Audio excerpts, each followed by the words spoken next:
I'm here in Centennial Park on a covert mission. I'm looking for microbats and megabats. The question is, where do I find them?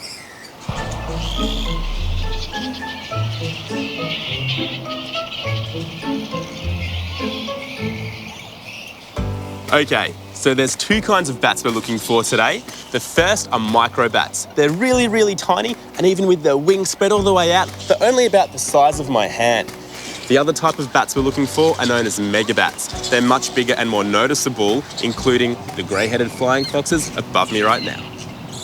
All bats are divided into these two major groups, megabats and microbats, which basically just means big and small. Bats are real social creatures, real party animals you could say, and there can be thousands of them in just one camp. We're actually here at the biggest bat colony in Sydney right now. Have a listen, they are so noisy. What are you guys doing? It's daytime, you're bats, you're supposed to be asleep. Well, it's really windy today, so I guess that's why they're a little bit restless. The trees are blowing around quite a bit, but you know what? It doesn't matter because I'm about to look at their poo anyway. It's not weird though, I promise. Well, I'm looking for poo and I have just been pooed on my shoulder right now. There is poo everywhere around here, thanks to you guys. Hopefully that's good luck. And when this stuff dries out, it actually looks a little bit more like this. Now it's this bat poo right here, which is why flying foxes are really important for our environment. Flying foxes will feed on flowering and fruiting trees, and the seeds that they eat end up being passed out the other end. And all that fruity pulpy poo makes for the perfect fertilizer. It's like seed packets falling to the ground, planting new trees. Bats are pretty talented animals. They can poo while they're flying at the same time, so they can multitask, unlike me. I think I've had enough bat poo for one day. What I really want is to get a closer look at a bat, so I've invited my friend down to the park so we can get a closer look at these guys. Unfortunately, I couldn't find any microbats. They're probably off sleeping in a tree hollow. And I've had enough bat poo for one day. Hey Anthony, how are you going? Really well, thanks. Thanks for being here today. Oh, pleasure. Anthony is a bush ranger and is a bat specialist. Anthony, who have you brought along today for us? This is Annie, a grey-headed flying fox, or fruit bat, we call them. And how did she end up in your care? She's a little orphan. We've had her since she was 2 days old, and she now thinks I'm her mum because I've given her little bottles of milk and she's cute. very, very bonded to me now. So she's super cute. What sort of food does she eat? They love nectar, which they would find in gum tree blossoms and paper bark blossoms. So she has a bit of a sweet tooth. That's a great way of describing it. Yes, they have a very, very sweet tooth. And so bats like this are important for our environment?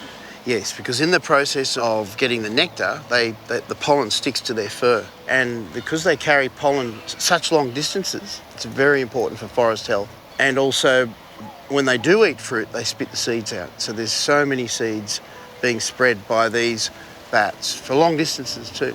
Well, we're under a fig tree right now, actually, so she could have helped to plant this tree.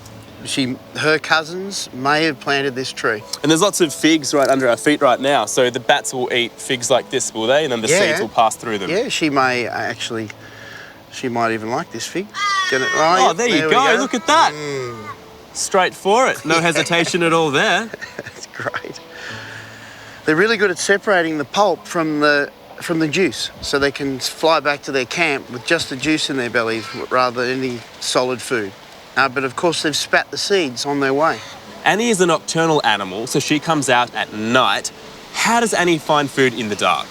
These flying foxes have got excellent eyesight and a really excellent sense of smell and pretty good hearing too, but they're not like what they call the microbats that use their echolocation, their hearing to navigate. These use their eyesight and their sense of smell. So the saying, as blind as a bat, doesn't really apply to all bats then? That's right. In fact, even the microbats that use echolocation have got pretty good eyesight anyway. So how do microbats use echolocation? The microbats use a click or a sound, an ultrasonic sound, that echoes off things. And they listen for the echo and it can tell them what's in front of them. And what are they looking for? Well, it's what they're listening for. They're the ones that are tuned into the sounds, but they tune into the different echoes. So it gives them like a hearing image of around like a sonar. And is that so that they don't fly into things? If they don't fly into things, they can fly around things and they can catch their food. So how come you're allowed to hold Annie, but I can't? Anyone that handles flying foxes has to have a vaccine for a virus called the lyssavirus. So if you haven't been vaccinated, very important not to touch a wild bat if you see it. So if you've had the vaccine, the lyssavirus vaccine, then then you're okay. But I say don't touch any wild animal. It's to be safe. But definitely not wild flying foxes. Oh, she's just washing herself now. Awesome. Well, if we've learnt anything today, it's that bats are a little bit messy from time to time. They wash time. themselves in their own pee. They just basically let go of some watery pee to wash themselves. She's trying to make herself nice and beautiful for all her other flying fox friends. Wow, well, she's just beautiful. Thanks, Anthony. My pleasure. Thank you. Well, I've waited here till sundown and I'm hoping that I can catch a glimpse of the bat colony as they fly across the park. Let's just hope that they don't poo on me again.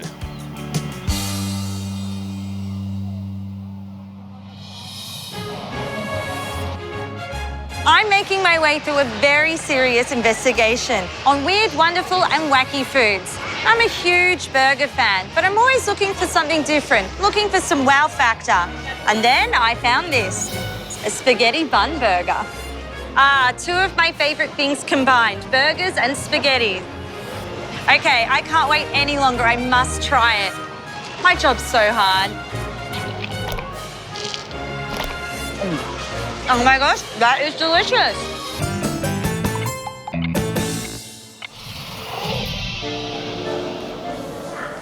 Come with me because there's someone I really want you to meet. And she's probably the oldest baby that you're ever going to see. She's not just any old baby either. She's actually a baby woolly mammoth. And she's one of the best examples of this extinct species that's ever been uncovered. Let's find out more. Allow me to introduce you to Luba. She's a 42,000-year-old real preserved baby mammoth. She was found in the northern regions of Siberia in 2007 by reindeer herders. I'm Matt McCurry, Curator of Paleontology here at the Australian Museum. For an animal like this to be preserved for 42,000 years, there really has to be the ideal circumstances. Having a really cold climate, being covered by a lot of soil, the bacteria that formed on her skin actually produced an acid that essentially pickled her in the same way that you might pickle a cucumber. Lubas are woolly mammoth. Woolly mammoths are one species of mammoth, and they actually belong to a bigger group known as proboscideans. So that includes the elephants that we see around today, mastodons, as well as other species. And at maximum size, woolly mammoths grew to around 3.4 meters tall. And woolly mammoths are covered in a dense fur. But we actually don't have the fur preserved on Luba. It's probably the only part of the body that didn't last over the 42,000 years. Woolly mammoths haven't been around for a long time, and there's some debate over why they're not around today. Some people think they were hunted to extinction by humans, and others think that they could have gone extinct as the climate changed. Most mammoths went extinct around 10,000 years ago, but actually there was a small population of mammoths that survived on an island off Siberia until around 4,000 years ago. Lots of scientists have studied Luba, and we can find out a great deal about her from studying her bones and her skin and her muscles. By looking at the sediment in her air tract, we actually know that Luba probably passed away. She crossed a river, and so she was probably part of a family group that were crossing a river at the time. Lots of people ask questions about whether we can bring back mammoths from extinction. While we have some information about their DNA, we actually don't have all the necessary tools to bring them back from the dead. Don't worry about him. He's just a scientist. What does he know? I mean, you know, some scientists are still trying to clone you. And I'm going to keep you, so I'm going to get a massive garden and I'm going to get loads of food and I'm going to build a massive mammoth kennel and then we're going to get loads of carrots and sugar cubes if you're good. And I'm even going to sew you your own massive red tutu. Does that tickle?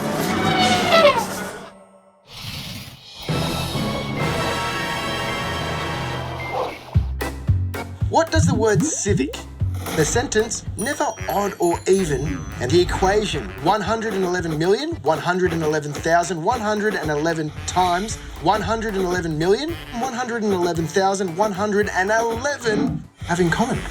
They're all examples of something called a palindrome.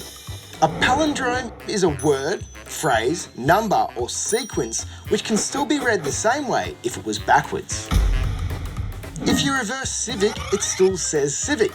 The phrase never odd or even still says the same thing if you turn it around, and the answer to the equation is 12,345,678,987,654,321. And it's the same thing if you reverse it. Now that's clever. Lasagna, one of my favourite meals. There's nothing quite like the layers of pasta, meat and sauce. But this, though, is not a piece of lasagna I'm familiar with. I'm told it's lasagna, but upon further investigation, it seems to be deep fried. Deep frying food is when you fully submerge food into hot oil until it forms a crispy outer shell, like chips. So you may think this lasagna might fall apart in the deep fryer, but inside it has binding ingredients like egg and cheese that hold it together. There's a lot more going on there than you think.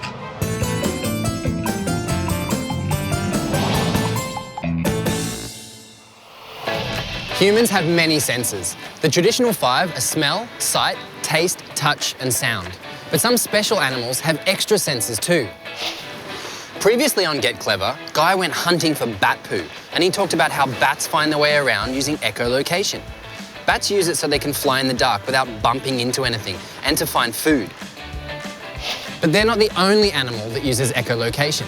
I'm here on Moreton Island in Queensland to meet another animal that also uses echolocation and find out exactly how it works. All whales, dolphins and porpoises that have teeth also have the ability to echolocate. Dolphins have eyes and they can see underwater, but they often feed on animals that live on the ocean floor. It can be really murky, muddy and even very dark in deep water, which makes it really hard to see. So instead, they use their echolocation to paint a sound picture of what's around them. So I came up with an experiment to show you exactly how echolocation works. Oi, that's a wall. This experiment shows you how the sounds bounce back to the dolphin. I was blindfolded and placed in an area with only one wall, and I had to find the wall by throwing balls at it and listening to how the balls sounded when they bounced back to me and how long it took for those sounds to come back to me. And I was able to work out where the wall was. As I threw the balls, I could hear the different noises that the balls were making as I moved closer and closer to the wall. You can also do this with your voice. You'll find the closer you get to the wall, the louder the echo of your voice is. So there was definitely a difference between, oh, hello. There was definitely a difference between when I threw the ball from what must have been back there to when I threw the ball here. I could hear the ball whooshing through the air and then it would hit the wall, it would thud, and it was really hollow. And then I could hear the ball bouncing away again, and it took quite a while until the ball hit the wood, and it was quite a hollow sound. But then when I threw it from nice and close, as soon as it left my hand, I heard it hit the wall and it would bounce back, and it even hit me on the leg at one stage, almost at the same time as I heard the noise. So I knew it was right there, I just couldn't see it. This is a lot like the sound bouncing back to the dolphin, although it's a lot less sophisticated than their version of echolocation. Dolphins are able to make a clicking sound, which is directed out into the water in front of them. These clicks travel underwater as a wave or vibration, and when the sound waves hit an object, the waves bounce back to the dolphin as different shaped echoes. The dolphin listens to these returning sounds, or echoes, and from this it can make a mental image of what the sounds hit. Once the dolphins built a sound picture of the world around them, they can tell where the object is, how far away the object is, and even the shape of it. They then use these sound pictures to navigate and to find their food. My little demonstration would probably look like a line drawing to a dolphin. But dolphins can make hundreds, even thousands of clicking noises per second, and the sound can be quite loud. Just imagine how many echoes that is coming back to them. Their images probably look like computer graphics compared to my simple line drawing. So what is a mental image? How can you see something in your head that you haven't seen with your eyes? Well, try this at home. Blindfold a friend and get them to hold an object in their hands and feel all the way around it. Then take the object away again. Now take their blindfold off and get them to pick the object up out of a lineup. Oh, Okay. I think I know exactly which one it is. It was this one. I bet they get it right, because even though they didn't see it, they were able to form an image of the object in their mind. Scientists think it's possible that dolphins can share these 3D images that they've created in their heads with other dolphins in detail, also using echolocation. Almost as if I showed you a 3D hologram. It's not in front of you, but you could turn it around and look at it from any angle. Who would have thought that they had so much tech going on inside those happy little heads?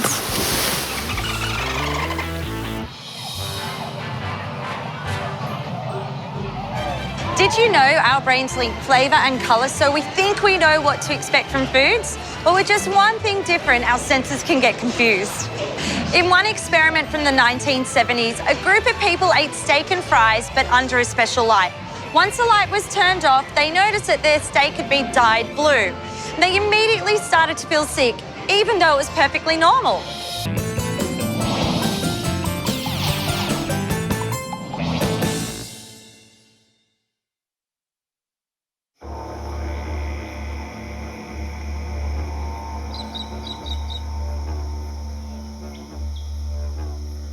My name is Dean Kelly and I've worked for National Parks for 16 years now. I love my job. As an Aboriginal man, I'm a Yuin Wabanja Duriga Garanji Wawin Nyampa man. And that's about my father's country and the teachings from his country. It's about my mother's country and the teachings from those countries. My job is, it has a big long title, but it's Aboriginal Community Liaison Officer. I work for New South Wales National Parks, and my job, what it does for community, because it works a lot with community and closely with community, it gets them into the national park.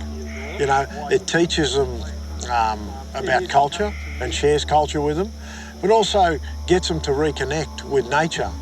Working with people, but getting them to understand that the national park is a place that needs to be looked after, and so that we leave something for future generations. And that we all have a responsibility to do that.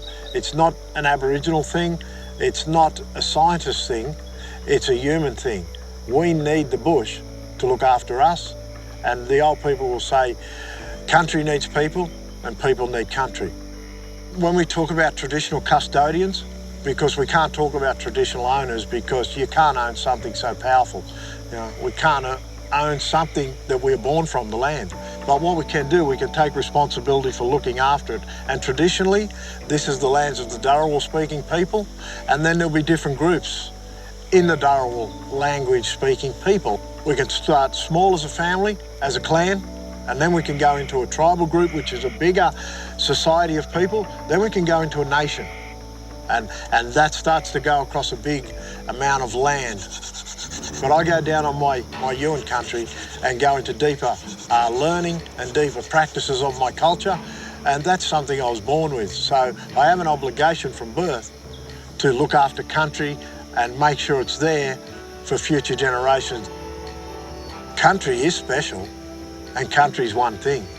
You know, in the teachings I come through, we talk about oneness. We talk about connectiveness, and it's a wonderful thing to understand that there is no separation in country. Country is rocks, country is trees and plants, birds, lizards, snakes, water. Country is one thing. This is our hospital. Yeah, this is our classroom. This is our science lab. They're important places, and you know, we all should be grateful that we have them, but we all need to be part of looking after it. We breathe the same air, we walk the same land, we drink the same water. In any order, it doesn't matter. We're human beings. Our biggest threat, and it always has been, is ourselves.